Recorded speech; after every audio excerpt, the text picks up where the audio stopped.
Meu melhor amigo sempre trancava a porta de casa por dentro e eu descobri o motivo da pior forma. Conheci o Lucas num daqueles períodos estranhos da vida em que a gente ainda não sabe quem é, mas sabe quando encontra alguém parecido demais consigo. A gente sentava junto no fundo da sala, dividia lanche, matava aula pra ficar falando besteira e tinha aquele tipo de amizade silenciosa, confortável, que não precisa de esforço. Ele nunca falava da casa dele, nunca chamava ninguém. Quando finalmente me convidou, eu achei que era um avanço, como se eu tivesse passado num teste invisível. A primeira coisa estranha na casa do Lucas foi a porta. Assim que eu entrei, o pai dele fechou e trancou por dentro. O barulho da chave girando ecoou pela casa inteira, alto demais para algo tão simples. Era começo da tarde, o sol entrava pelas frestas das cortinas e dava para ouvir gente conversando na rua. Mesmo assim, a porta ficou trancada, como se já fosse noite. Ninguém comentou, e eu também não. A casa era comum, mas tinha um clima errado, como se todo mundo ali estivesse sempre esperando por alguma coisa. A mãe do Lucas andava devagar, sempre com as mãos juntas, como se estivesse rezando sem perceber. O olhar dela nunca ficava parado, sempre voltava para a porta, sempre. Mesmo assim, eu continuava indo. Lucas fazia questão. A gente jogava videogame, dividia fone de ouvido, ficava horas falando de coisas pequenas, escola, futuro, coisas que pareciam enormes na época. Às vezes, no meio de uma conversa, ele parava do nada e ficava olhando para a porta como se tivesse esquecido o que ia dizer. Eu nunca perguntava. Com o tempo, a mãe dele começou a piorar. Crises, desmaios, medo de ficar sozinha. O pai me pediu ajuda porque precisava sair para trabalhar e confiava em mim. Lucas também. E foi assim que eu virei parte da rotina deles. Sempre a mesma coisa. Eu chegava, a porta trancava. Sempre o mesmo som seco da chave girando. Às vezes eu achava que estava exagerando, que era só uma família estranha,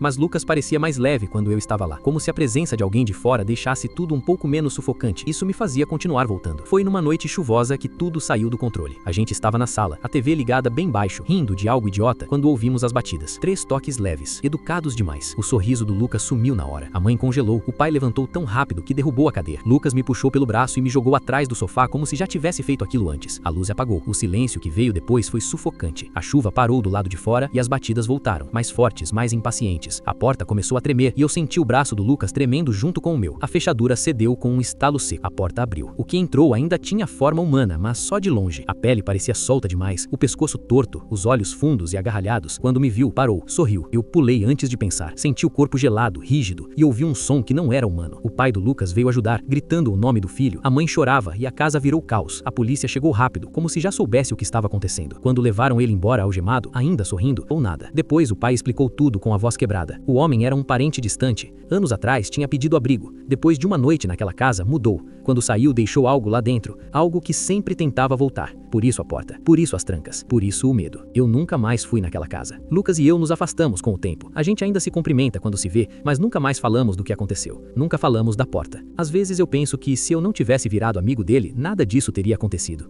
Mas às vezes eu penso o contrário. E toda noite, antes de dormir, eu tranco a porta.